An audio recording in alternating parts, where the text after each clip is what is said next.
Hello, my name is Matthew Pfeiffer with mattpfeiffercoaching.com. Welcome to my YouTube channel. On this channel, I create videos and content about toxic, narcissistically abusive relationships. If you have a question that you'd like for me to answer, make sure you send it to justaskmatt@mattpfeiffercoaching.com. Again, that is justaskmatt@mattpfeiffercoaching.com.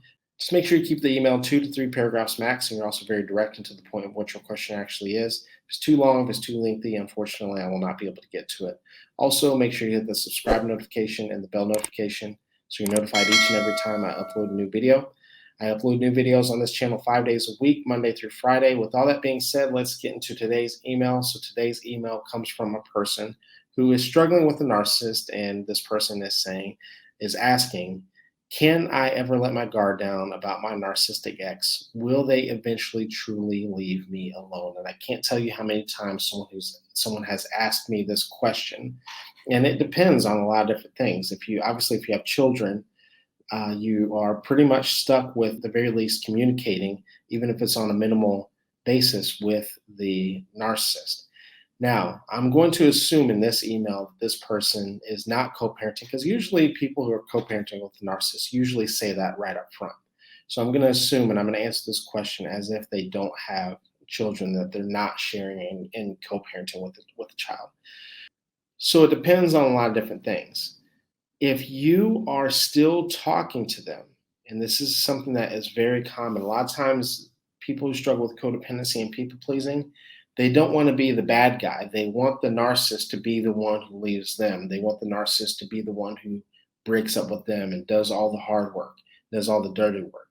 And they don't want to just end it. And they want to end things cordially, and so they remain in contact. And when the narcissist texts, they text them back and they respond.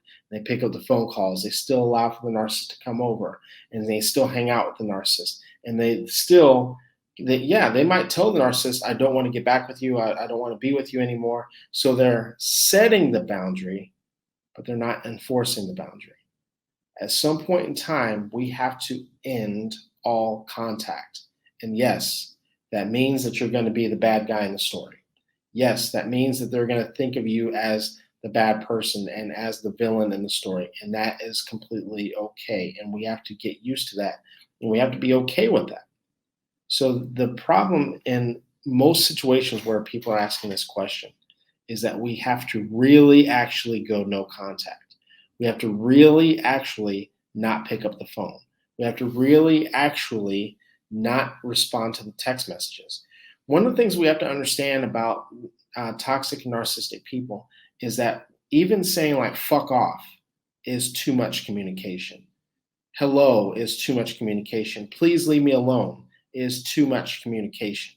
Yes, initially, oftentimes we have to set that boundary. However, after that, we're done.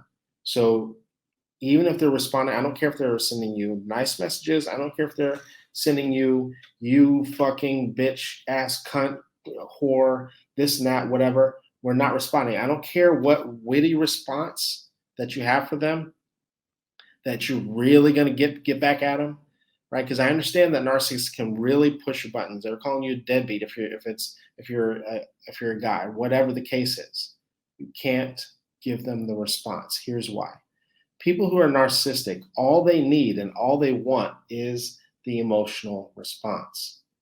They don't care whether it's a good response or a bad response. All they want to know is that they can still push your buttons. That's all they need. So even if you respond in a negative way, right, where you're nasty to them and you leave me the fuck alone. I told you to leave me alone. We're done and this and that. That's all they need. That's all they want. Because in their mind, as long as I can still control your emotions, I can still control you. And in their mind, I can have you back at any point. Right? So if you want this to stop, we have to really stop it. You have to empower yourself, and you have to stop it by not just setting a boundary, but by enforcing no contact, by being for real about no contact. And yes, that's going to be hard. And initially, it's going to get worse before it gets better, because they're going to absolutely lose their shit at the fact that they have lost contact with you. So they're going to call you more. They're going to text you more. Yes, I encourage you to block them. However, this day and age, people can call from different phones. They can download different apps and that sort of thing. So I get that. So you want to really screen your calls, right? If you don't recognize the number, don't pick up the number. Don't respond to the text message if you don't recognize the number. Those sorts of things, right? But you have to empower yourself, and you have to get serious about no contact. And eventually, what happens is that it's like a game. I always compare no contact like a game, like a board game. So the narcissist is waiting for you to make your move. It doesn't matter if you're yelling at them. It doesn't matter if you're saying hello, if you're any sort of response. They're waiting for that response. And what happens is that if you do respond, that they know that the game is still going on, right? But when you give no response, right? Let's say that you're playing that board game and that other person won't take their turn. Eventually, that game gets boring, and then they move on to something else. So thank you very much for writing in. Anyone else who has a question, make sure you send it to justaskmatt@mattpfeiffercoaching.com. Again, that is justaskmatt@mattpfeiffercoaching.com.